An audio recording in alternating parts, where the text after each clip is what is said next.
Good morning everyone. Myself Arjati, studying intermediate practice second year KCBU Adaka, my district Mahabubnagar. My topic air pollution. వాయు కాలుష్యం అంటే జీవుల ఆరోగ్యానికి పర్యావరణానికి హాని కలుగుతుంది. ఏ విధంగా అంటే రసాయనాలు, మసిధూళి పొగ వంటి కణాలు, ఓజోన్, నైట్రోజన్ ఆక్సైడ్ వంటి వాయువులు వాతావరణంలో కలవడం వల్ల వాయు కాలుష్యం అనేది ఏర్పడుతుంది. లేదా వ్యర్థ పదార్థాలు కలవడం వల్ల కూడా వాయు కాలుష్యం ఏర్పడుతుంది. సెప్టెంబర్ 7వ తేదీన మనమందరం కూడా వాయు కాలుష్యం జరుపుకుంటాము. వాతావరణంలో వాయు కాలుష్యం చేయడం వల్ల మానవ ఆరోగ్యానికి, సంక్షేమానికి, జంతు లేదా వృక్షజాలానికి హాని కలుగుతుంది. వాయు కాలుష్యం అనేది మానవ ఆరోగ్యానికి అతిపెద్ద పర్యావరణ ముప్పు. వరల్డ్ హెల్త్ ఆర్గనైజేషన్ ప్రకారం ప్రతి సంవత్సరం కూడా 7 మిలియన్ల అక్రమ మరణాలు కేవలం ఈ వాయు కాలుష్యం వల్లనే జరుగుతున్నాయి. భారతదేశంలో న్యూఢిల్లీ అతిపెద్ద రాజధాని. ఎందుకంటే వాయు కాలుష్యం మొత్తం అందులో వాయు కాలుష్యం అనేది నిండిపోయింది. అందుకు న్యూఢిల్లీలో ఏమైనా ప్రకటించారంటే వాయు కాలుష్యం ఎక్కువగా కావడం వలన పాత వాహనాలు అన్నింటినీ కూడా నిషేధించాలని ప్రకటించారు. 2018వ సంవత్సరంలో ఈ ప్రకటన అమలులోకి వచ్చింది. అప్పటి నుంచి రోడ్లపై వాహనాలు 35% వరకు తగ్గించారు. PM 2.5 వాయు కాలుష్యం గురి కావడం వల్ల క్యాన్సర్, ఆస్తమా, స్ట్రోక్, ఊపిరితిత్తుల వంటి ఎన్నో కూడా మనకు వస్తాయి. అవి తీవ్రతరం కూడా అవుతాయి. ఈ వాయు కాలుష్యానికి గురి కావడం వల్ల మానసిక ఇబ్బందులు ఇవన్నీ కూడా మనం గురవుతాము. చిన్నపిల్లల్లో ఈ సూక్ష్మ కణాలు అనేవి అధికంగా చేయడం వల్ల చిన్నపిల్లల్లో అభిజ్ఞ అభివృద్ధి అనేది దెబ్బతింటుంది. మధుమేహం అనే వ్యాధులు కూడా వస్తాయి. వాయు కాలుష్యంపై కారణాలు: వాహన ఉద్గారాలు అంటే కార్లు, బస్సులు, ట్రక్కులు. వీటి నుంచి విడుదలయ్యే వాయువులు ఏంటంటే కార్బన్ మోనాక్సైడ్, నైట్రోజన్ ఆక్సైడ్ వంటి వాయువులు విడుదలవుతాయి. ఈ వాతావరణంలో కలవడం వల్ల వాయు కాలుష్యం అనేది ఏర్పడుతుంది. దీనివల్ల ఏమవుతుందంటే శ్వాసకోశ ఇబ్బందులు, ఊపిరితిత్తులు ఇలాంటి వ్యాధులు చాలా వస్తాయి. దానివల్ల మనం ఇబ్బందికరంగా అవుతాం. దీన్ని ఎలా నివారించాలంటే విద్యుత్ మరియు హైబ్రిడ్ లాంటి వాహనాలను ఉపయోగించాలి. ఎందుకంటే దీని నుంచి ఏం విడుదలవుతుందంటే కార్ కూలింగ్, లైట్లు అన్ని కొన్ని వాయువులు విడుదలవుతాయి. అది వాతావరణానికి ఎటువంటి నష్టం కలిగించదు. ఈ వాయువులు విడుదల వల్ల మనకు కూడా ఎలాంటి హాని జరగదు. కాబట్టి వీటిని ఉపయోగించాలి. వీటిని ఉపయోగిస్తే కొంచెంవరకు మనం తగ్గించవచ్చు. మనం దగ్గరగా వెళ్ళే పరిస్థితులు ఉన్నప్పుడు సైకిళ్ళు, రిక్షాలను యూజ్ చేయాలి. ఉపయోగించినప్పుడు తక్కువ వాయు కాలుష్యం అనేది జరుగుతుంది. పారిశ్రామిక కార్యకలాపాలు ఇవి మెయిన్గా మానవ కర్మాగారాలనే వస్తాయి. ప్రాంతానికి దగ్గరగా ఫ్యాక్టరీలను నిర్మించడం వల్ల అలా నుంచి వెలువడే పొగ ఉంటుంది. ఆ పొగ వల్ల మనకు చాలా ఇబ్బందులు వస్తాయి. ఇప్పుడు పారిశ్రామిక కార్యకలాపాలు అంటే కొన్ని చిన్న చిన్న షాప్స్ ఉంటాయి. అక్కడ నుంచి టైర్లు వేరే రకాలు వస్తాయి. ఫ్యాక్టరీ వేయడం వల్ల అవి కొత్తగా వస్తువులను తయారు చేస్తాం. మనం కొత్త వస్తువులు తయారు మనం వినియోగించుకుంటాం, మనకు మంచిగా అనిపిస్తుంది.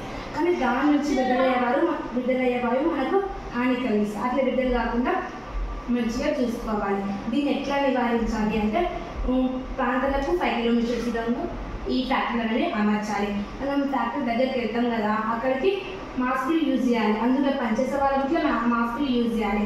ఫ్యాక్టరీ నుంచి వెలువడే చెడు వాయువు ఉంటుంది కదా, దాన్ని రీసైకిల్ చేసి మంచి వాయువులు వినియోగించాలి. శిలాజ ఇంధనాలను ఉపయోగించాలి. శిలాజ ఇంధనాలు తక్కువగా ఉపయోగించాలి. ఎందుకంటే అవి మన కంట్రీ నుంచి రావట్లేదు, వేరే కంట్రీ నుంచి వస్తున్నాయి. కాబట్టి మనం తక్కువ ఉపయోగించుకోవడం వల్ల ముందు తరాల అంటే మన భవిష్యత్తు ముందు తరాల వాళ్ళు కూడా మనం అవి భద్రపరిచిన వాళ్ళము అవుతాము.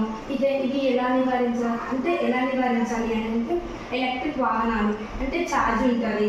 1 గంట సేపు 2 గంటల సేపు ఛార్జ్ పెట్టాలి. 1 డే మొత్తం అట్లా వస్తుంది. టైంని బట్టి ఛార్జ్ పెట్టి మనకు యూజ్ అవుతుంది. అందువల్ల శిలాజ ఇంధనాలను మనము దాపెట్టచ్చు, ముందు భద్రపరచవచ్చు. మెయిన్గా సహజ వనరులు. మెయిన్గా ఈ వాయు కాలుష్యం ఎట్లా వస్తుందంటే అగ్నిపర్వత తెలుసుకున్నాను దుమ్ము తుఫాన్ల వల్ల ఈ వాయు కాలుష్యం అనేది సంక్రమిస్తాయి. ఈ వాయు కాలుష్య కారకాలు మొత్తం కూడా వాతావరణంలో కలిసడం వల్ల ఓజోన్ పొర మీద దెబ్బతింటుంది. ఓజోన్ పొర ఏమవుతుందంటే మన చర్మానికి సమస్యలను సృష్టిస్తుంది. దానివల్ల మన జీవం అంటే భూమిపై జీవించి తెచ్చడం మొత్తం కూడా హాని కలుగుతుంది. ఈ వాయు కాలుష్యంలో ప్రభావాలు, ఆరోగ్య ప్రభావాలు అంటే మనకు శ్వాసకు సంబంధించిన శ్వాసకు సంబంధించిన వ్యాధులు సంక్రమిస్తాయి. పర్యావరణ ప్రభావం, వాతావరణం. ఇప్పుడు తాజ్మహల్ ఎట్లుంది, అప్పుడు పూర్వం ఎట్లా ఎంత బాగుంది చూసినామని ఎట్లా అనిపిస్తుంది. ఇప్పుడు ఎట్లుంది, వెరైటీ ఉంది, చూడడానికి కూడా ఇష్టపడలేదు ఎవరు. అట్లా ఓజోన్ పొర దగ్గర మన చర్మానికి కొన్ని కూడా వ్యాధులు కూడా సంక్రమిస్తాయి. వన్యప్రాణులపై ప్రభావం. మన భూమి మీద ప్రతి జీవికి కూడా హాని కలుగుతుంది. మన ప్రపంచంలో సుస్థిర అనే పెద్ద బాధ్యతను మోస్తుంది. సుస్థిర అంటే ఏంటంటే సహజ వాళ్ళు గొప్ప బాధ్యతగా వినియోగించాలి. మనందరం కూడా దాన్ని మంచిగా వినియోగించుకుంటున్నాము. మనమందరం కూడా అది వినియోగించుకుని మనం భవిష్యత్ తరాలకు దాన్ని అందిస్తున్నాము. అంటే భవిష్యత్ తరాలకు మనం ఇస్తున్నాము. ఇప్పుడు ఏమైంది, అది మన దగ్గర ఉంది, కానీ ఈ వాయు కాలుష్యం వల్ల ఆ వనరులన్నీ అయిపోతున్నాయి. అంటే వాయు అంటే ఆ వనరులన్నీ అయిపోవడం వల్ల ఏమవుతుందంటే మనం ముందు తరాలకు ఇవ్వలేకపోతున్నాం. అత్యవసర పరిస్థితి లేదా సుస్థిర పర్యావరణపై పరిరక్షణపై మనం అందరికీ కూడా ఇప్పుడు మనం విన్న ప్రతి ఒక్కరికి కూడా మనం గొప్ప అవగాహన అందరం కూడా కల్పిద్దాము. ఈ వాయు కాలుష్యంపై నినాదాలు. అధిక మొత్తంలో చెట్లను నాటడం, ఓజోన్ పొరను రంధ్రాలు పడకుండా సురక్షితంగా ఉంచుదాం. వాయు కాలుష్యం, చెట్లను నాటుదాం, వాయు కాలుష్యాన్ని నివారిద్దాం. సైకిల్ రిక్షా వాహనాలను పెంచుదాం, వాయు కాలుష్యాన్ని తగ్గిద్దాం. మనం అందరం చెట్లతో నాటుదాం చెట్లను, పర్యావరణంపై ప్రభావం తొలగించి కాపాడదాం వనరులను.